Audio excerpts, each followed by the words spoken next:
What is the purpose of this deal?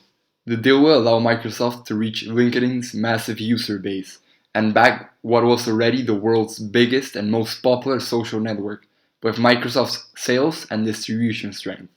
Content is responsible for a large portion of LinkedIn's worth.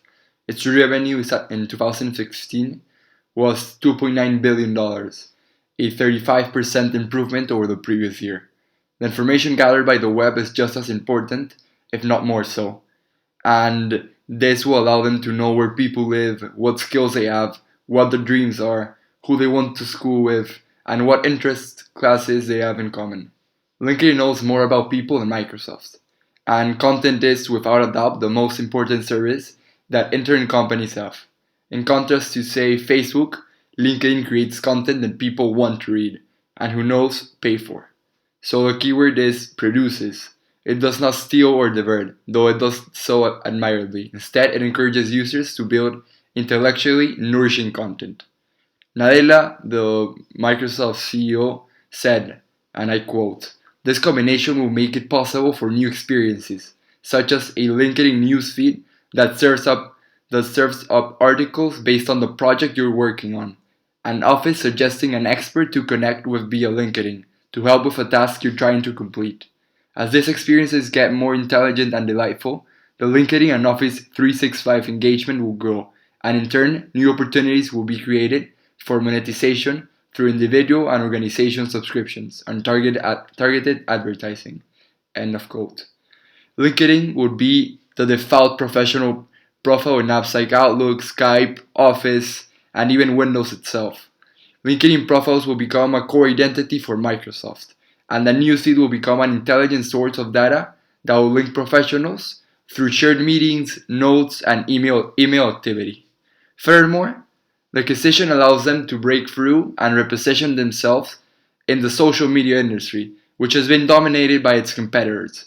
With 105 million or more unique monthly users, a rising user base, and a track record of success in China, where other social media firms have struggled, the switch appears to be a good fit for Microsoft, giving them leverage in the social media space.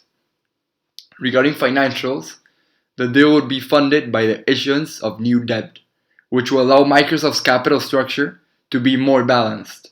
The acquisition also includes $150 million in cost synergies, which will have a minor negative effect on adjusted earnings. This acquisition is also in line with Microsoft's strategy of reinforcing its cloud business and combating the challenge of increasing Chromebook sales, which are threatening Windows-based PC sales. One way for Microsoft to ensure its dominance in the industry is to boost its enterprise offerings even further.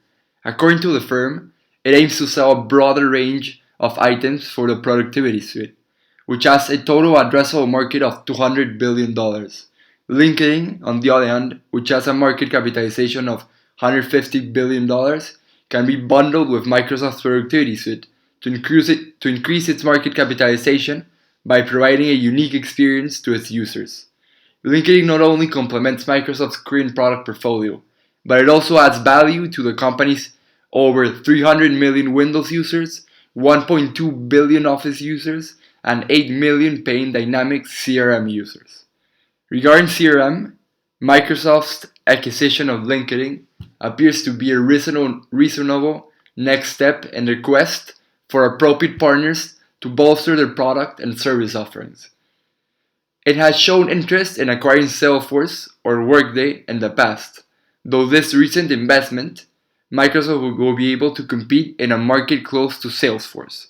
Microsoft will place its consumer relationship management, its CRM, services as a solution of choice for salespeople all over the world by leveraging LinkedIn's skilled network as a social fabric for its enterprise systems.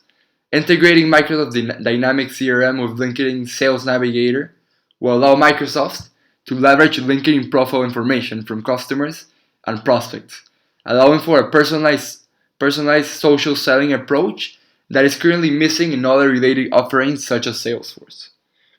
Finally, this deal gives Microsoft the potential to compete with Google in the search advertising space. Since its inception, Microsoft's Bing search engine and advertising platform have had mixed results.